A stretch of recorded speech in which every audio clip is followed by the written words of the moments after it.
Aga pa lamang ay nasa lokasyon na sa Felix Amante Senior High School sa Barangay San Ignacio, Lungsod ng San Pablo ang grupo ng Alpha Company team members na pinangunahan ni First Lieutenant Rodelio Reyes, Philippine Army Reserve Company Commander, at PLSPROTC unit naman ni Cadet Major Joy Eileen Aguilo, Course Commander, para sa isinagawang programa. Reporter natin. Unahin po natin itong report, no? Ng ating kasama, 403rd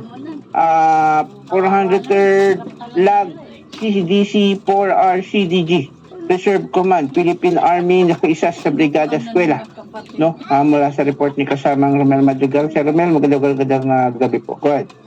Dakong ikawalo ng umaga ay sinimulan at nagtulungan sa Brigada Eskwela sa pangunguna ni Sergeant Romar Laguna, Philippine Army Reserve ng Alpha Company team member, at ganoon din kasama ang mga faculty member ng naturang paaralan. Sinagawa nila ang repainting ng mga classrooms, mga mesa, upuan at iba pang gamit ng school na kailangang kumpunihin at ayusin, kasama na rin ang pagputol ng damo at pangkalahatang paglilinis sa buong nasasakupan ng nasabing eskwelahan.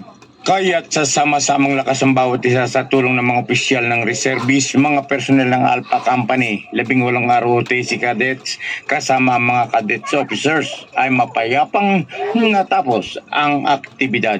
Dahil dito ay isang simpleng Thanksgiving ceremony mula sa staff ng Felix Amante Senior High School ang iginawad bilang paggalang sa Alpha Company team members, PLSPROTC unit.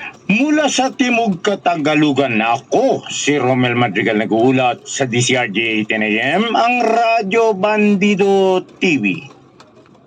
Yan, maraming salamat kasamang Romel Madrigal. Yan, nag-umpisa ni ROTC, no? Yan. At kayo po ay magbibrigada eskwela na rin, no? Actually, sa amin sa mga activities, sa side na rin dyan yung pag may mga clean up drive ang ating gobyerno, kasama rin po kayo dyan. Tapos, pag may activities po ang gobyerno, naalala ko yung ginagawa, sinasama rin po kami, no?